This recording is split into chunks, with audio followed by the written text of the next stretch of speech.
Welcome to the Using the Baldrige Performance Framework to Improve Organizational Resilience and Sustainability session.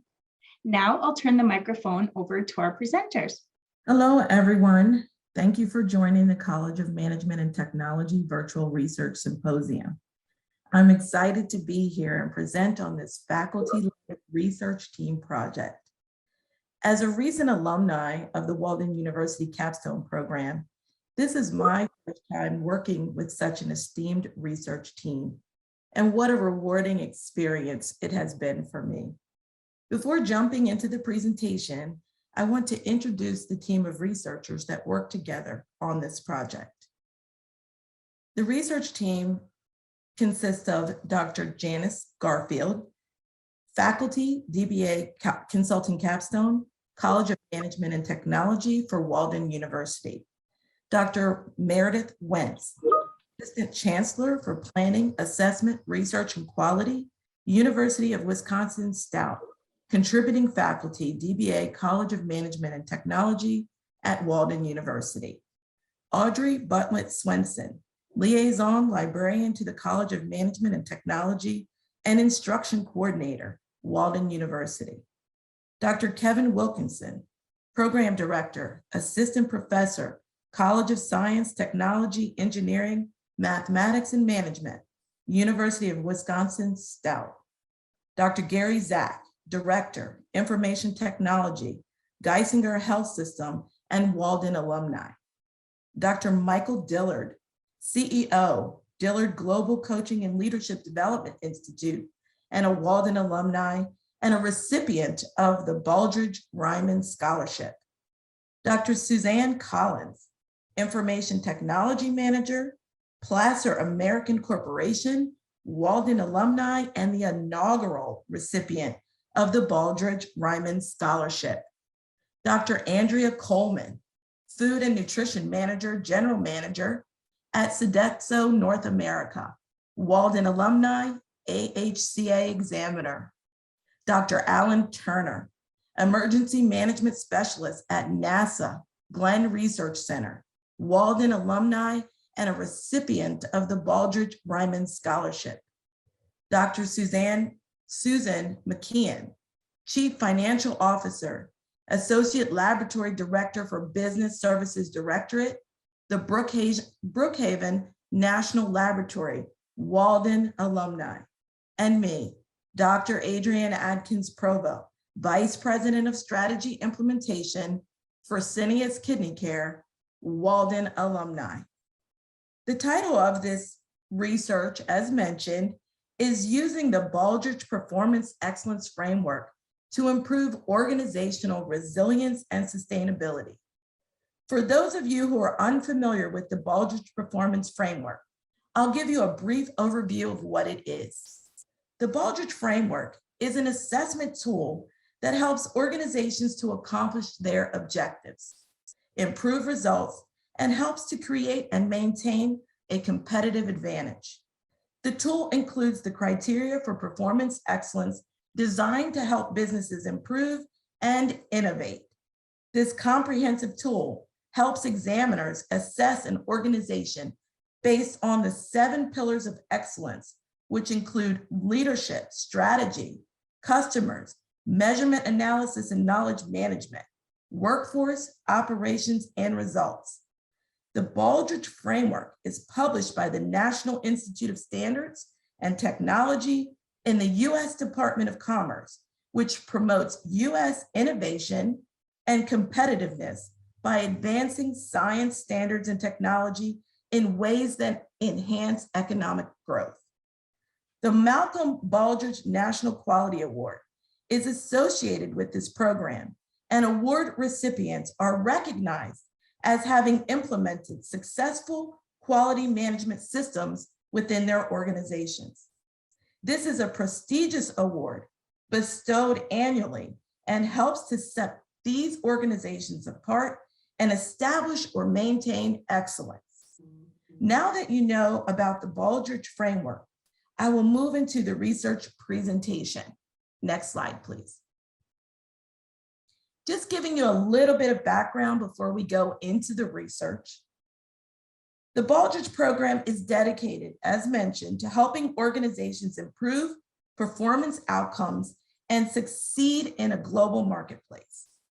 State and regional Baldrige programs, united as the Alliance for Performance Excellence, partner with the Baldrige program to extend the reach of the Baldrige framework throughout the United States and around the world. Communities of Excellence 2026 is a nonprofit organization that trains communities in the use of the Baldrige framework, and the American Healthcare Association uses the Baldrige framework to help long-term care providers improve their quality. Leaders of the Baldrige program and the Alliance invited Walden University to undertake this research. The problem statement: during turbulent times, as you are aware, organizational leaders must address urgent issues of sustainability and resilience, as well as face the challenges presented in the new business environment that emerges. The shifting business environment requires the leaders to set new priorities and to focus on what matters most. As mentioned earlier, the Baldrige framework can help these leaders achieve their goals.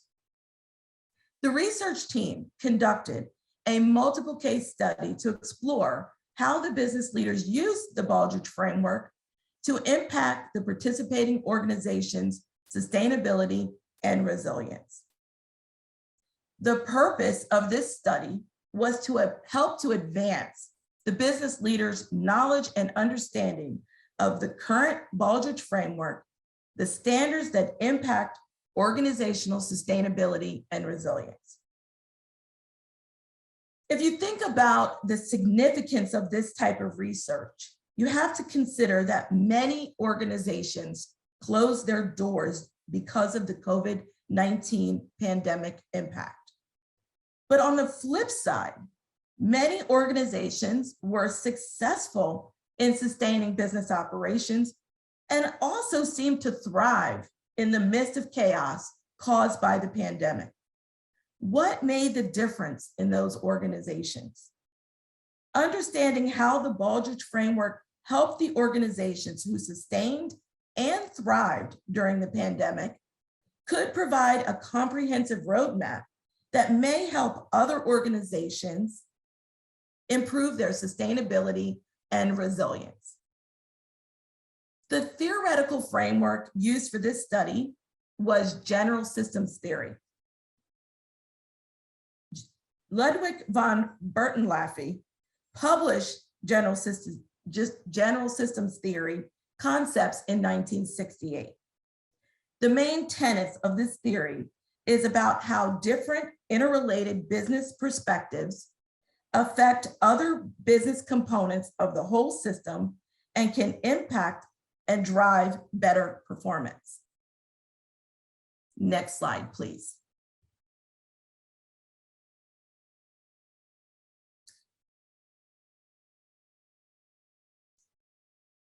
The relevant scholarship used for this study in our literature review that supported the study was centered around general systems theory and the Baldrige Performance Excellence Framework. General systems theory has 7 main principles. The first principle of holism means that the whole is greater than the sum of its parts. Second principle, boundaries. The systems regulate what passes between them and the environment. The third principle, any part of the system must obey the rules of the system in which it belongs. Fourth principle, mutuality. In an organization, it means that since the parts are interdependent, it makes it difficult to know the root causes for issues and problems. Equilibrium. Systems tend to migrate toward a steady state between 2 opposing forces.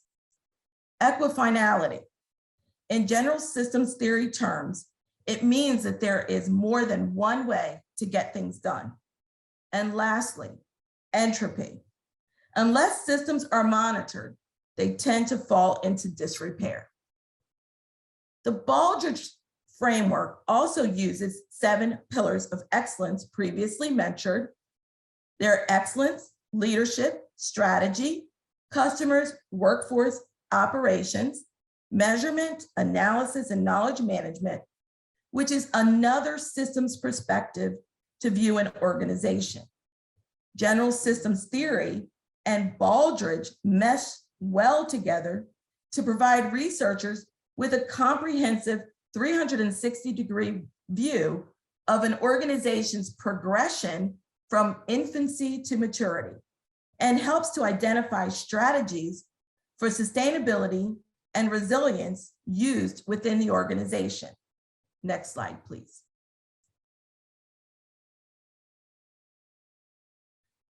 So what was the research question that guided this study? Our research question was, how does using the Baldrige Performance Excellence Framework impact organizational sustainability and resilience?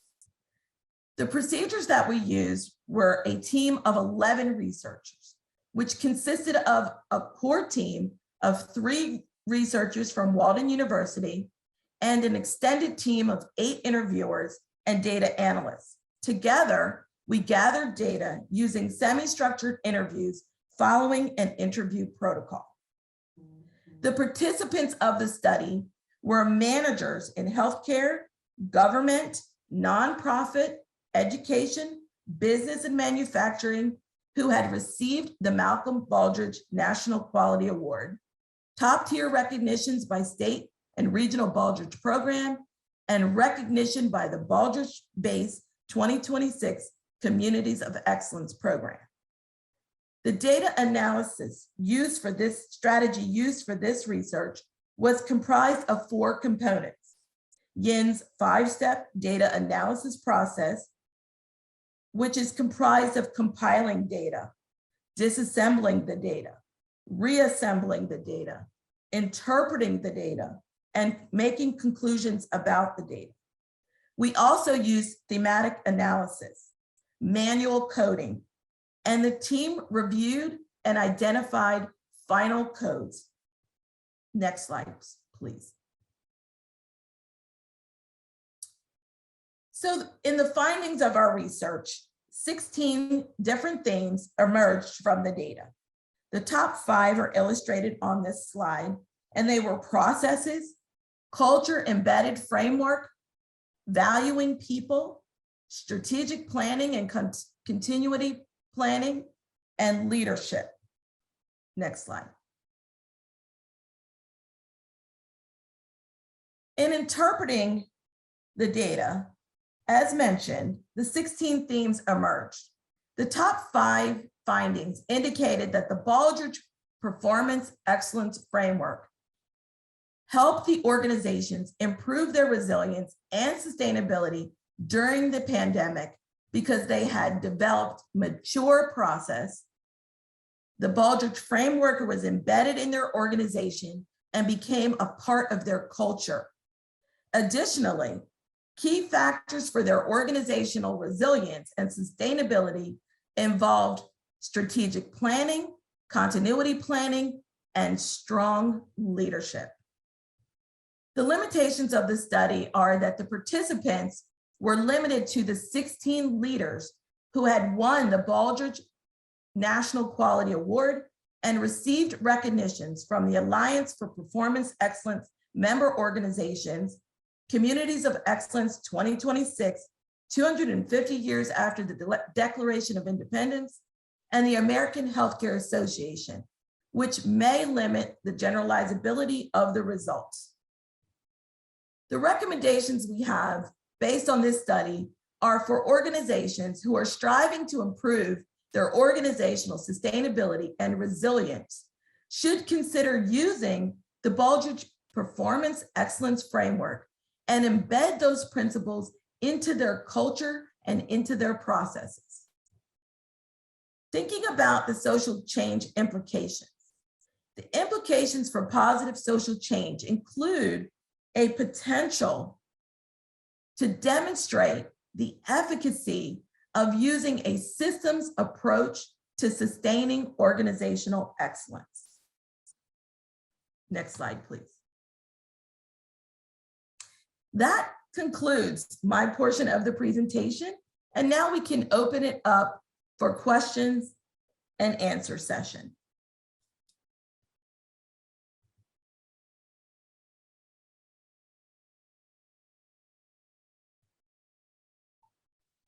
If you have any questions, feel free to type them in the chat or go ahead and unmute yourself.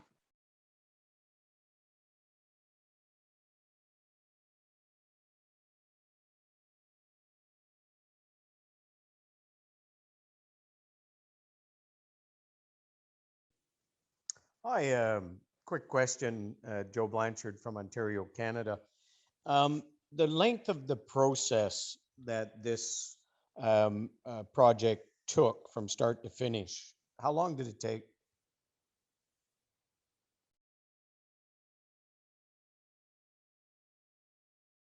Oh, I think you're muted. Let me unmute you. Oh, sorry.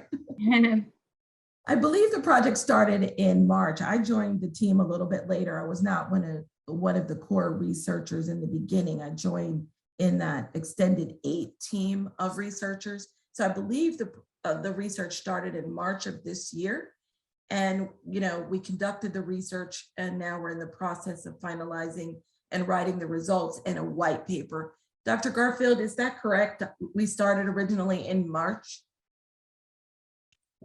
Yes, that's true. The invitation from the Baldrige Performance Excellence Program and the Alliance for Performance Excellence came to us in early March, and we got started right away.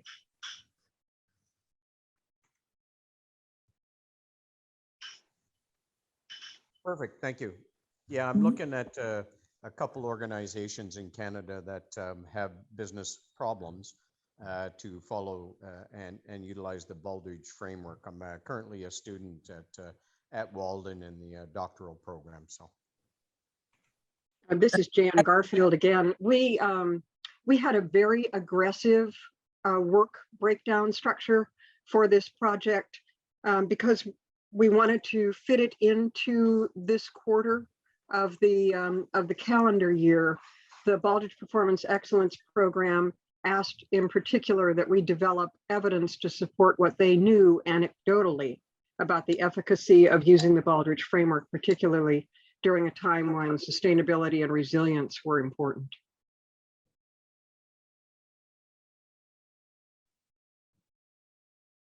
And there's another question in the chat. How many organizations were surveyed?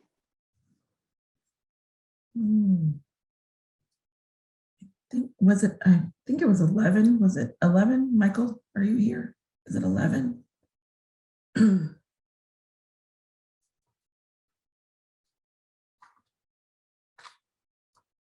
My part of the survey was 2. I think that the total amount, Dr. Garfield, was it 11 organizations? There were 16 organizations. 16. We had an initial list of 20. And some of the organizations needed to decline. They simply couldn't manage the aggressive research schedule in their own schedules. So we netted a group of 16 organizations, 1 leader from each.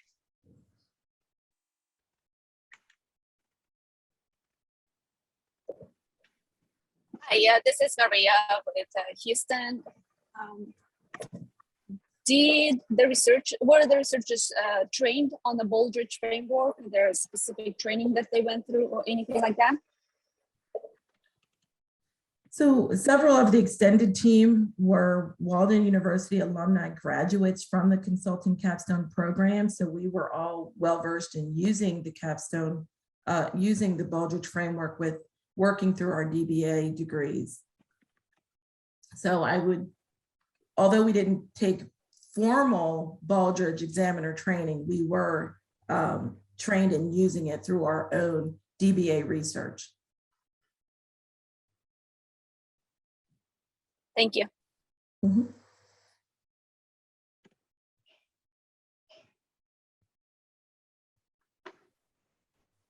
Good afternoon, everyone. Excellent question so far. This is Suzanne Collins. As a winner of the Kurt Ryman Baldrige Scholarship from I was fortunate enough as part of the scholarship program to participate in the Baldrige examiner training. So there I had an opportunity to network with experienced Baldrige examiners and also participate in various exercises during the training session. And highly recommend that anyone else who's interested in Baldrige at least give it a good look. Thank you. Thank you. And we'd like to invite other members of the research team who are Walden alumni to talk about their experiences on the team. Specifically, what was it like to be on the research project? What advice do you have for Walden colleagues? This is Michael. I think one thing I've enjoyed with this team is that they were very knowledgeable about the process of research, and all the things that we learned through the doctoral program at Walden, we utilized within this research project as well. One of the main takeaways I would like to provide to some of the colleagues who are attaining to get their doctoral degree, the time management is probably more key to working in a group and on a group project, even though you have to do your time management with your own doctoral study. And then as we assign different elements of the research to certain folks to complete, you also kind of break up your document, your doctoral study document, into pieces and parts too. That makes it more, I guess, more structured and easier process to complete. I would agree with you, Michael. For me, it was a very exciting process just to be able to extend the knowledge of my research from a single, person-driven research to a team research. Also, learning how to navigate and participate in team research, being able to be accountable to my part of the research, assisting others, being part of the writing and editing process, being co-authors of a document was a new experience for me. And seeing the different ways that there are approaches to getting research done, working on a team, and just expanding my research footprint. And then it was just very gratifying to work with Dr. Garfield and the seasoned researchers and see how they move forward on a team research project, and just being able to also participate with other Walden DBA graduates and alumni. So for me, it has been very rewarding. And I agree with Michael, a lot of time management and making sure that you're staying connected with the group and fulfilling all of your requirements. So if you ever get an opportunity to work with the team, I would highly recommend it, because it is a much different experience than completing your own research. There's a question in the chat. I think, excuse me. I think we heard you say that the team employed manual coding. Can you elaborate on lessons learned identifying codes and themes? Okay, Suzanne here again. I'd like to speak to the first question, then I'll get to a little bit on the second, if you don't mind. First off, I'd like to thank Dr. Garfield for gathering us together as a group. Dr. Garfield was my second committee member during my study. And when she reached out, I had to say yes. And it, as Dr. Adkins-Provost and Dillard indicated, working in a team, it's definitely a new experience for me, at least from the research perspective. In the corporate world, I work as part of a team. Yes, I lead a team. But in this group here, we somehow managed to gel together as a team and manage our time and produce the deliverables that we needed to get this research process completed. And it's been an amazing experience, and I highly recommend it. For a brief time, I felt like I was doing my doctoral study again, because the timelines are there and you have to meet that, plus you still have life, work, and everything else to do. But everyone is very professional, and they brought their own specific unique skill set to the experience. So that has been a great time. Now on to the second question regarding the coding. Basically, the team conducted interviews, and then we reviewed our produced transcript, and then we reviewed those for what we determined to be emerging themes, things that really stood out with regards to the Baldrige performance excellence program in particular. And then we met a few times as a group to discuss and find some consensus on what we were all seeing as emerging within our own specific interviews. And then we took that information and ran it through. I used the QDA Miner to do my initial coding. It's a program I was familiar with. We weren't requested to use a specific tool. So I used that tool in particular. And then we moved that information into Excel spreadsheets. We basically had I know it sounds very manual, but we wanted to make sure that we kept, the accuracy of what the other researchers had contributed up to the very end. So we had those things separated onto individual worksheets. So every interview was basically summarized in part on a worksheet tab. And then went ahead and ran it through another process, and then arrived at numerical indicators regarding the frequency and activity that we had seen regarding teams across the sectors that we interviewed.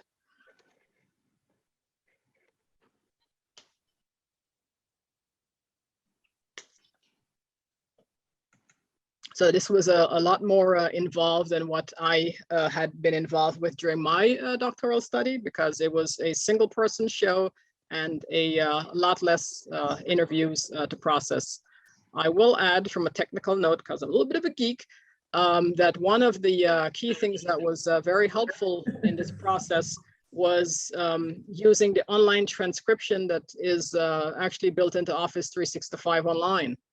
In that, when you recorded the interview, you could actually upload the file into the document, and then 20 minutes or so later, there is your transcription with speaker timelines and everything else. So technology, we definitely tried to use it. So thank you.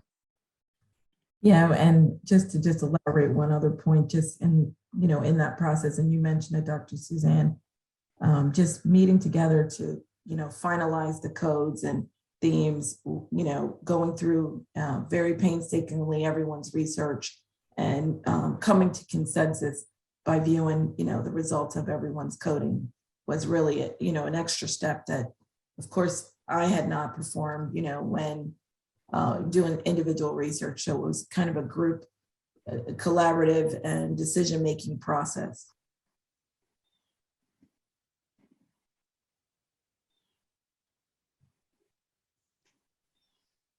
Again, if you have questions, feel free to type them in the chat or unmute yourself and you can ask your questions live.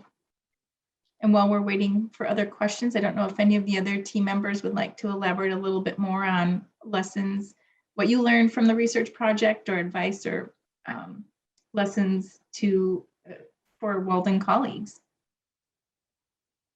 I just want to add, this is Michael, excuse me, want to add one more thing. In working in a group research project, we talked about the code, and there's different processes to complete the coding process. And when you work in a group setting, you have to kind of use what's best for the entire team, including technology. We use Microsoft Teams. That was probably more fluent for everyone versus other different technological techniques to communicate, to store our folders and information and those type things. So I think it's very important that everything you learn through the doctoral program, you may add value by letting folks know exactly what techniques you use to conduct certain things within your research. But the most important thing is that not that you have to have a thick skin, but you have to understand it's a group project, not an individual project, which is kind of different than being on your own and choosing whatever things you want to choose to complete your research.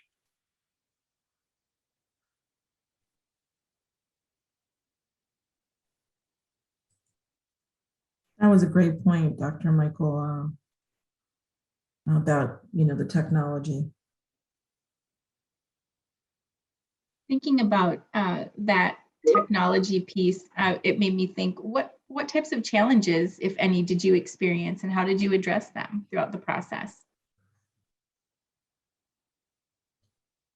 My particular challenge was kind of related to technology, but not necessarily. Time zones and meeting times. I'm located in Arizona, so my time was always behind, and the majority of the group's time, and just being able to fit in time to be at the majority of meetings and discussions, and still being able to contribute while working full time. That was my particular challenge, but Dr. Garfield and the other team leaders were very instrumental in keeping meticulous notes and providing information, so that if one of the researchers was not present for a particular meeting, it was very easy to catch up and still provide feedback on any processes or timelines or deliverables that were ahead of us on the schedule.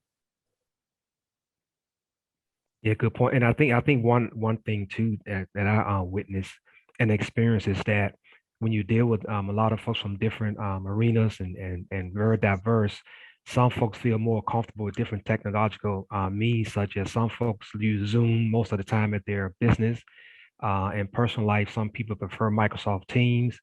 Some people use Google Docs, and there's a lot of other instruments out there people utilize for their research or their actual employment, and they are more comfortable with those technology items, and sometimes they don't have access to certain other technological items as well, and you have to come to agreement which is best for the unit, which for the team, which means that you may have to get access or learn how to utilize another process to get the research done.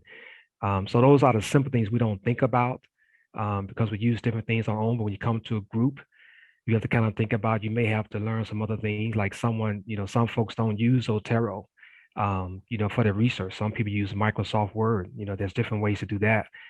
Those simple things that you do every day in your research doctoral study may be totally different than what someone else is using to complete their research. And you have to kind of come to a consensus as to what's best for the group, which may consist of cost. Does it cost anyone to use this device? Will they have access based on their computer system, based on what they utilize? All those things you have to consider that we kind of just don't when we do our normal daily activities. And Suzanne here to add on to what Dr. Adkins-Provost and Dillard just mentioned. Communication is key for any successful enterprise. And as Dr. Provost mentioned, the team was able to stay in communication. That was really helpful, especially juggling various time zones. And one of the things that I'm familiar or comfortable with, at least also in the work environment, is accepting feedback. A big part of the doctoral process has been accepting feedback from the chair, from the second committee member, from my research reviewer, URR, and accepting that change and recognizing that they were there to help you be successful and put your best work forward. And as Dr. Dillard mentioned, the tooling. Yes, there's all sorts of stuff out there. As a matter of fact, I was aware of Zotero, but had never actually used it until this research. But I got up to speed really quickly because Audrey Butlet-Swenson, our famous librarian, had meticulously put together a significant body of literature for us. And I wanted to be able to access that. So that was something I got up to speed with. And as far as, tech challenges, I think for me, getting to this meeting here today was probably the only challenge that I experienced because it didn't seem to be a straightforward path, but I'm here, so pat on the back. And I had that same challenge. I will say that one of the takeaways that I learned was that, and it's one of the Baldrige principles, is that strong leadership is needed for effectiveness in a group research project. And our team leaders were very strong, and it kept the research on track, on time. Everyone was accountable to their deliverables, but the leadership was key because of all the separate entities working, the different time zones, different expertise and experiences. I just really saw, you know, from the view where I sit, that the leadership was really key here.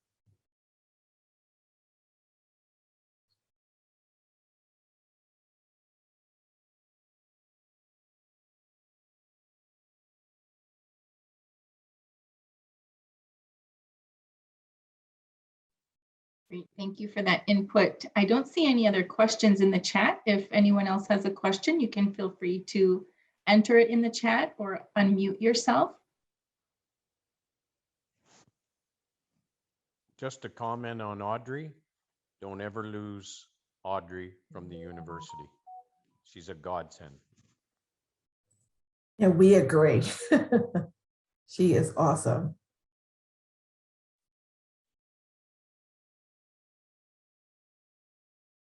Now, this was a great intro to the Baldrige framework. Although I'm doing qualitative study, I wanted to understand more about the framework. As I say, I've got a couple organizations in Canada that we are going to present the framework for these not-for-profits, and they can work with Walden University to overcome some of the issues that they have. So this was a great presentation. Thank you. Thank you. Thank you to all the research team and all those who were able to attend, and also to those who were not able to attend today's symposium.